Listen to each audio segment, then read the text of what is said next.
The auction was not supposed to matter. That's what everyone in the room believed, anyway. The Henley County Livestock and Equipment Auction House, a corrugated steel building on the outskirts of Petawawa, Ontario, with fluorescent lights that buzzed like trapped insects, was the kind of place where things got sold without ceremony. Farm equipment, surplus vehicles, the occasional repoed snowmobile. Nobody came to Henley's looking for meaning. They came looking for a deal. But on a grey Tuesday morning in late October, when the double door swung open and a young woman walked in alone, several people stopped mid-conversation. She didn't look afraid. That was the first thing people noticed. The room was full of men, contractors, resellers, a few in tactical gear, one in a suit that cost more than the truck he'd parked outside, and not one of them would have blamed her for hesitating at the threshold, but she didn't hesitate. She adjusted the strap of a worn canvas bag on her shoulder, scanned the room the way someone scans an intersection before crossing, and walked straight toward the registration desk. Her name was Simone Audet. Simone, she was 26 years old. She had driven 4.5 hours from Ottawa that morning, leaving before 4 a.m. while it was still dark and the highway was empty, and she could cry without anyone seeing her. She had brought a cashier's check for $3,000. The auctioneer, a heavy-set man named Walt, who'd been running Henley's since before Simone's was born, watched her sign the registration form and didn't say anything. But he watched her.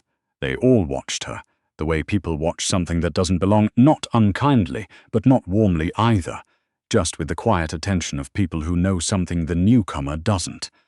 What they knew was this. Lot 47 was not a dog for a 26-year-old woman with a canvas bag and red eyes. Lot 47 had a real name. His name was Bravo.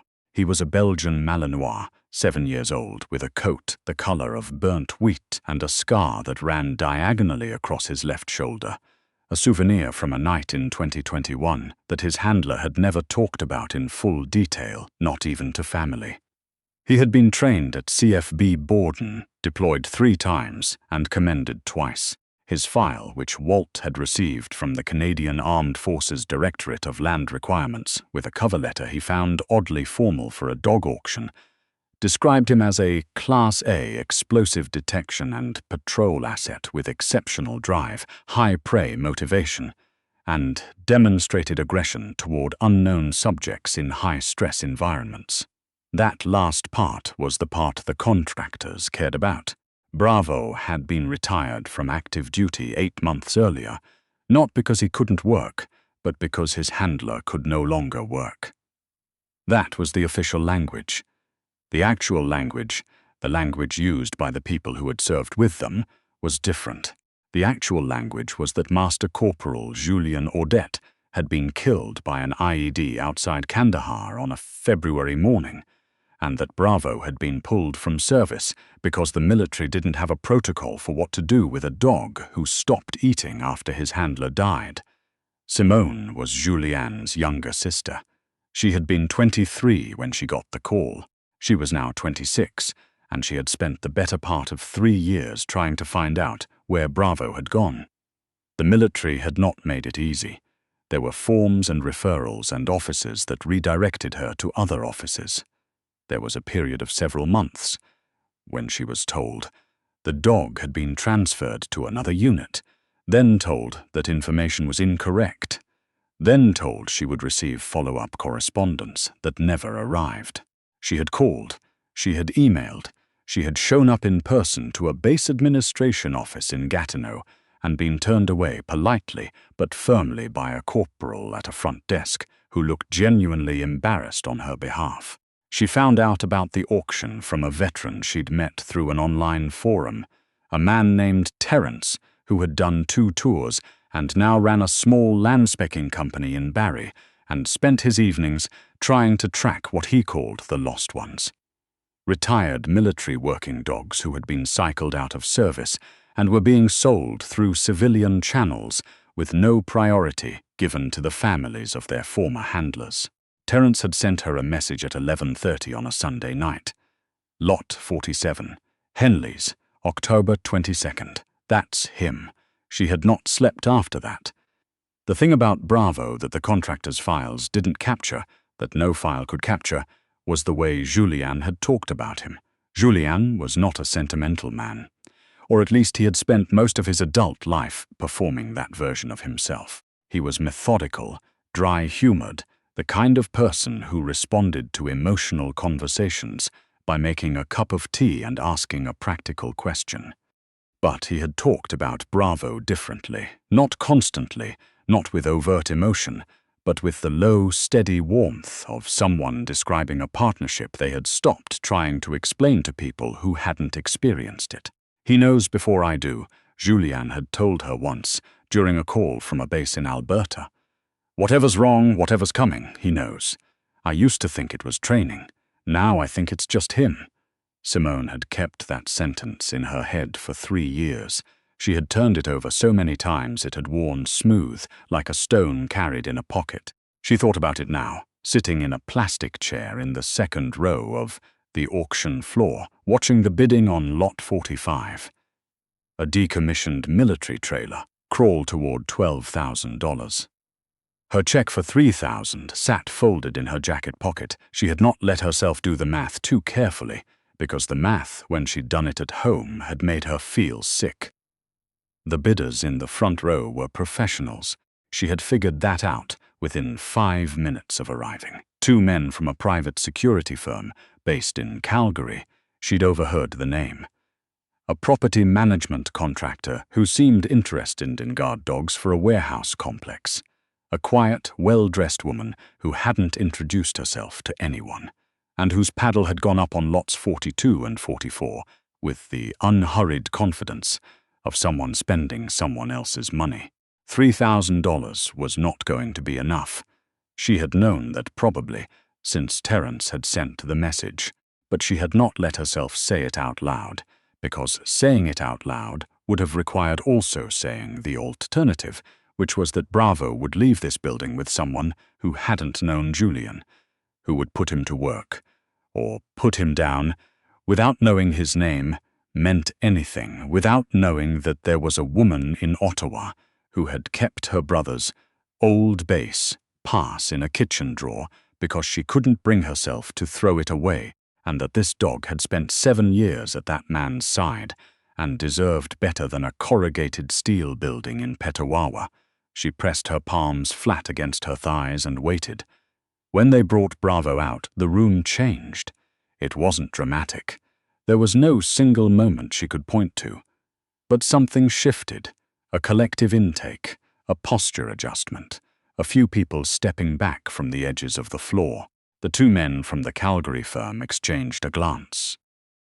Bravo came through the side door on a heavy-duty handling pole, operated by 2 attendants who moved with the careful, deliberate energy of people managing something they respected and feared in equal measure. He was bigger than Simone had expected.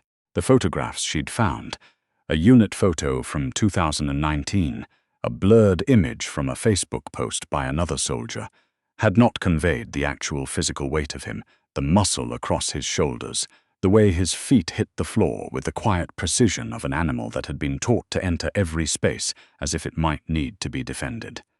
His eyes swept the room. There was a scar on his left shoulder, exactly as described. Part of his right ear was gone, healed cleanly into a slight notch. His coat was in good condition. He'd been cared for, at least physically, during his time in the holding facility. But there was something in his posture that Simone recognized, without being able to name it. Something tightly coiled and watchful, and exhausted all at once. Like a person who has been waiting a long time, in a place they didn't choose. He didn't make a sound. That was the part that struck the room. He looked at the crowd, all these strangers, all this noise and fluorescent light and unfamiliar smell, and he simply watched, not calm exactly, not at peace, but contained, managing himself the way a trained animal manages itself. Because training doesn't leave even when everything else does. Walt stepped up to the podium and cleared his throat. Lot 47, he said. Belgian Malinois, 7 years of age, retired from Canadian Armed Forces service. Class A detection and patrol. Bidding opens at 1500. The paddle from the Calgary firm went up immediately. 1500. Do I hear 2? The quiet woman in the front row lifted her paddle. 2000. $2,000. Do I hear 25? Simone's hand went up before she'd made a conscious decision. 2500 from the... Walt paused, glancing at his sheet. From Ms. Audet in row 2. The Calgary firm went to 3. The quiet woman matched it at 35. The property manager, who had been silent, came in at 4,000. Simone sat with her paddle in her lap and did not move. The bidding went to 4,500, then 5,000. The quiet woman dropped out at 5,200. The property manager held until 60, then shook his head and set his paddle on his knee. It came down to the 2 men from Calgary. They took it to $8,000 with the steady, unhurried rhythm of people who had budgets and were not personally invested. Simone watched the number go up and felt the $3,000 check in her pocket the way you feel a bruise when you press on it. She did not look away from Bravo. He had been watching the bidding with what she could only describe as patience. The active, slightly dangerous patience of an animal who understood something was happening around him and had decided to wait rather than react. His handlers held the pole steady. He stood and breathed and watched. And then, without quite knowing why she was doing it, Simone said his name. Not loudly, not as a bid or a statement or a performance for the room. She said it the way you say something you've been holding in your chest at first time and can't hold anymore, quietly, as if to herself. Bravo. The room didn't fall silent. The auctioneer was mid-sentence. The Calgary men were still conferring, but Bravo's head turned, not toward the room, toward her. His ears came forward, that precise, almost mechanical rotation that working dogs do when they lock onto something, and his body stilled in a way that was different from the careful stillness of before. This was recognition. Not of her, she understood, not of Simone Audet, whom he had never met, but of something in the name, or the way she said it, or the combination of that word with something she hadn't known she was carrying. Her brother's cadence, her brother's inflection, the particular way the word had lived in Julien's voice for 7 years. Something that had crossed the room and reached him. The 2 Calgary men were still talking. Walt was still at the podium. But Bravo was looking at her. One of the handlers noticed and frowned, glancing between the dog and the woman in row 2. Walt cleared his throat.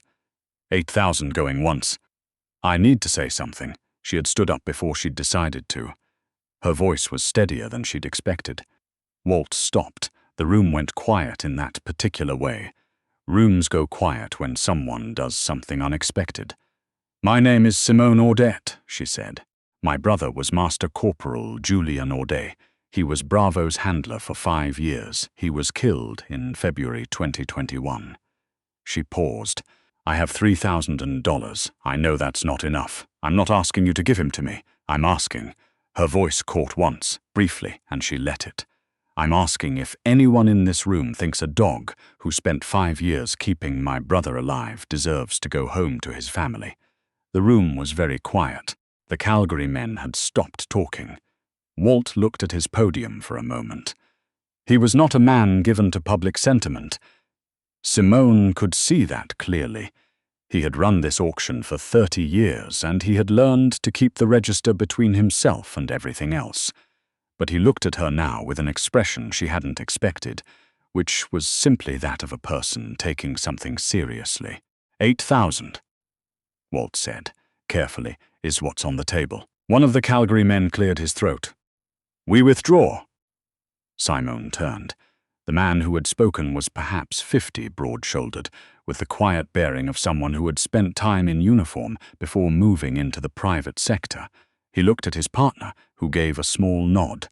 We withdraw our bid, he said again. He looked at Simone briefly, with no particular expression, and then he sat back in his chair and set his paddle on the floor.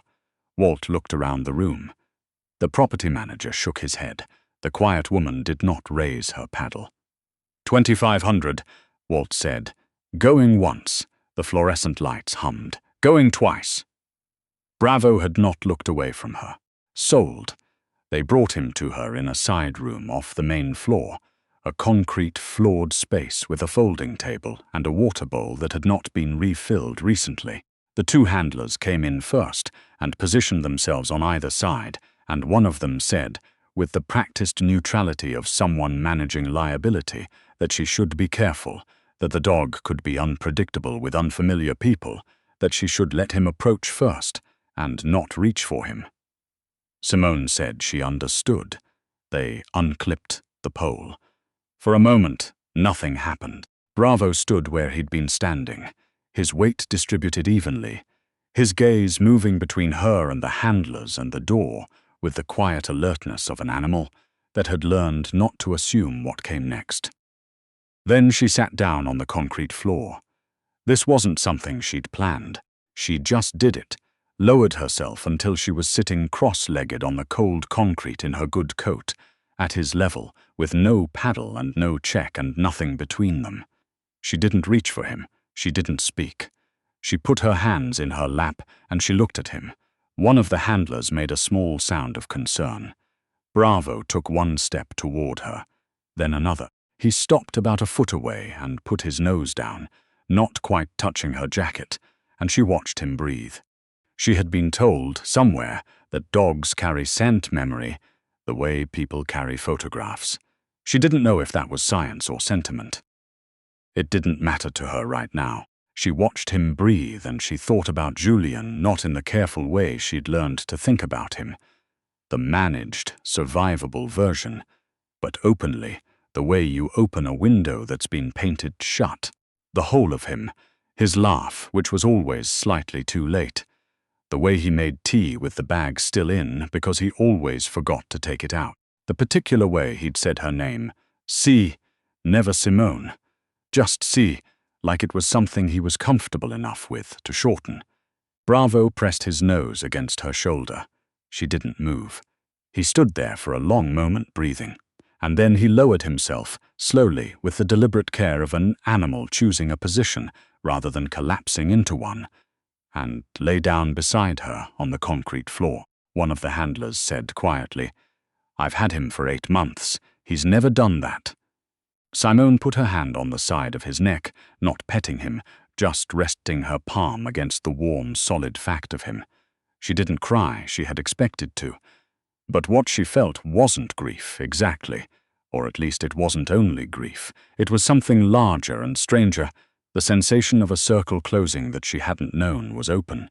This dog had spent 5 years at her brother's side in places she would never see, doing things she would never fully, and he was here, and his heart was beating steadily under her hand. "He knows before I do," Julien had said.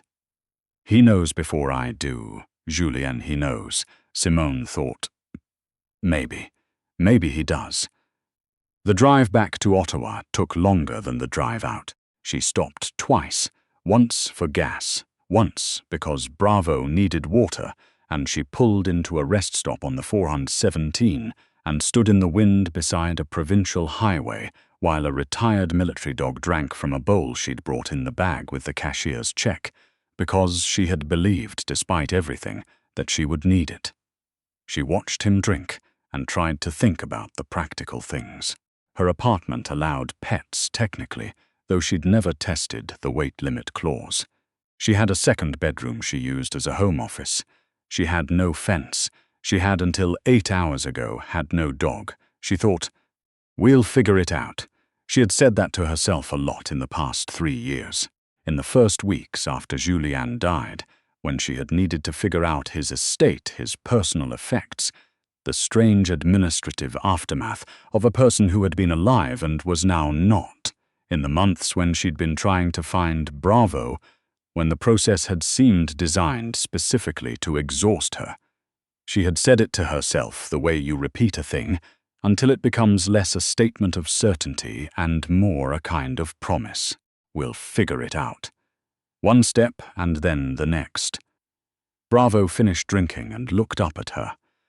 He had the focused, present attention of a working dog, the quality of someone who had been trained to be fully in the moment, to read the environment, to know what came next before it happened.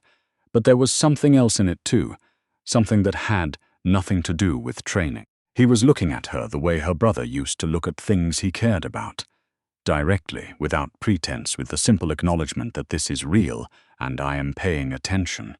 She crouched down so they were at the same level. "Hi," she said. He didn't wag his tail.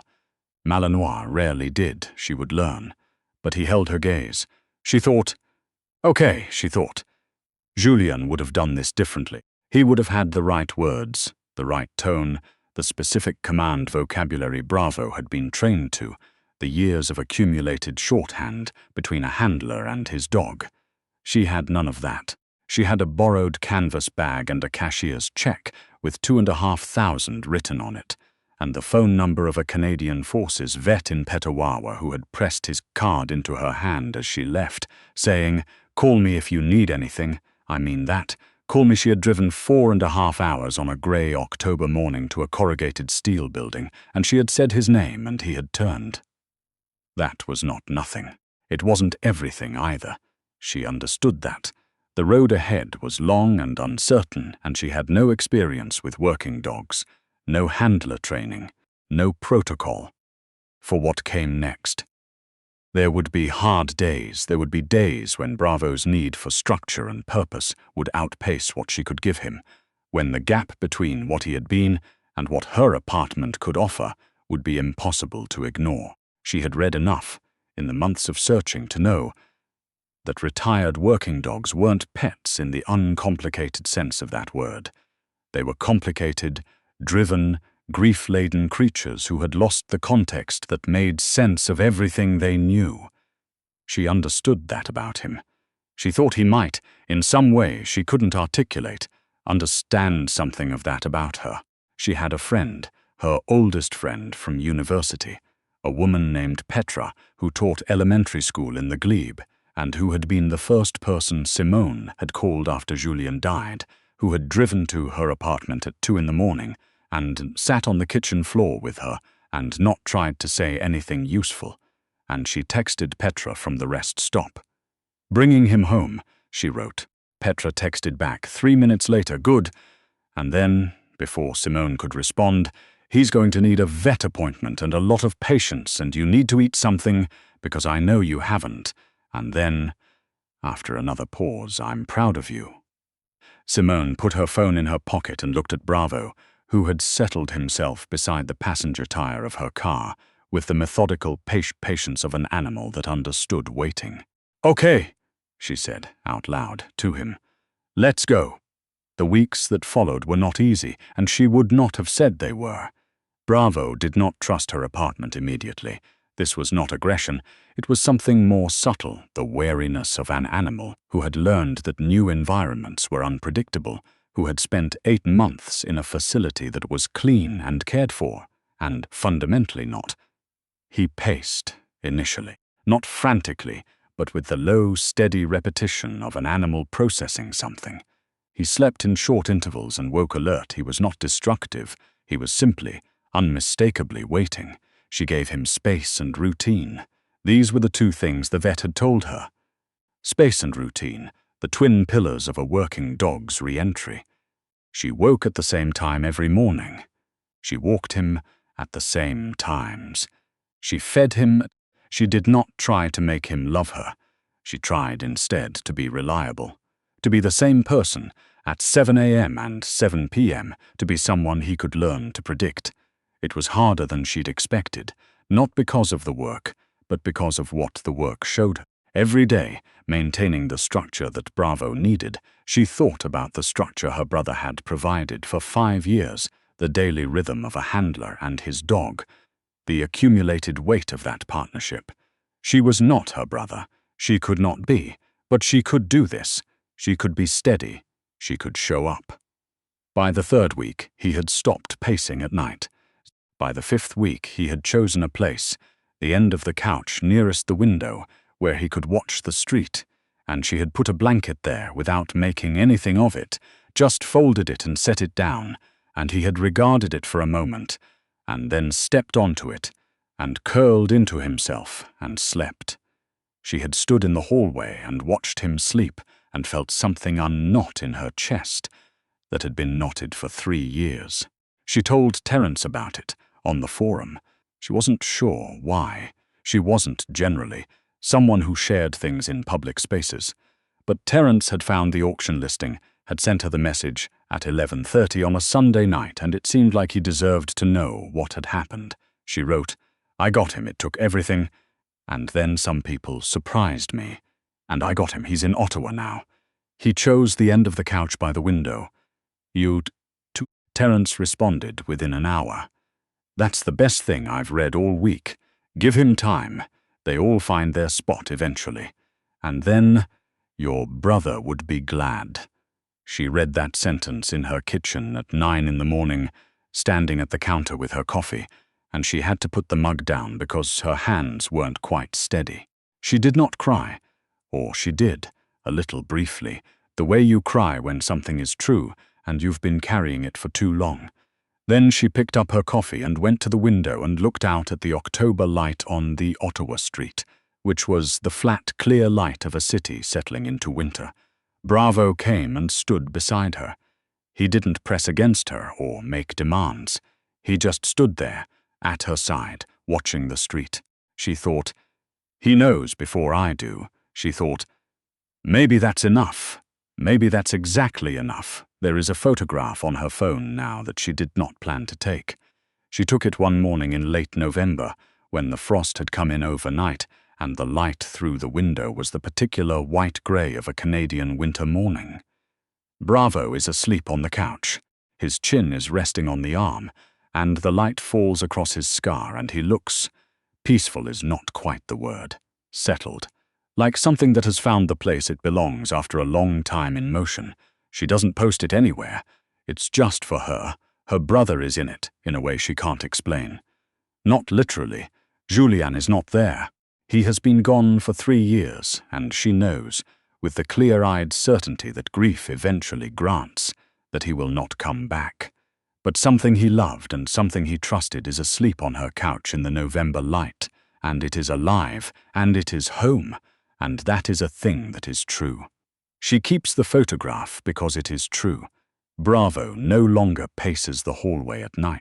He has learned the sounds of her building, the elevator, the upstairs neighbor, the specific creak of the second-floor landing, and he has sorted them into things that matter and things that don't, the way a trained dog sorts the world it in signal and noise.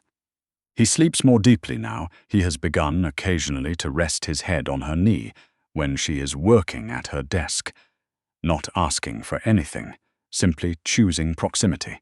She does not know what he remembers. She does not know what a dog holds on to in the wordless archive of a life. She knows that he turned when she said his name. She knows that he lay down beside her on the cold concrete floor of an auction house side room in Petawawa, Ontario, on a grey Tuesday in October, while 2 handlers watched and said nothing. She knows that he chose the couch by the window, and that he knows her footsteps now from the end of the hallway, and that when she comes through the door each evening he lifts his head and looks at her with those watchful, clear, amber-brown eyes, and that something in that look reminds her every single time of her brother. Not because Bravo is Julien. He is not Julien. He is his own creature, complicated and driven and carrying his own losses in his own wordless way. But he is the last living witness to the best years of her brother's life. He was there for the things Simone will never know about. He kept watch over a man she loved, in places she has only seen on maps, in conditions she can only imagine. He did his job without recognition and without complaint, and when it was over, no one came for him until she did. She thinks about that sometimes, in the early mornings, when she is the first one awake and the apartment is quiet and the winter light is starting at the edges of the curtain and Bravo is still asleep at the end of the couch. She thinks he waited. She thinks, so did she. They are, in their own way, finding their way back from the same place, on different timelines with different losses, in a language that doesn't have words for any of it, but they are finding it, day by day, morning by morning, walk by walk. together, and finally, unmistakably home.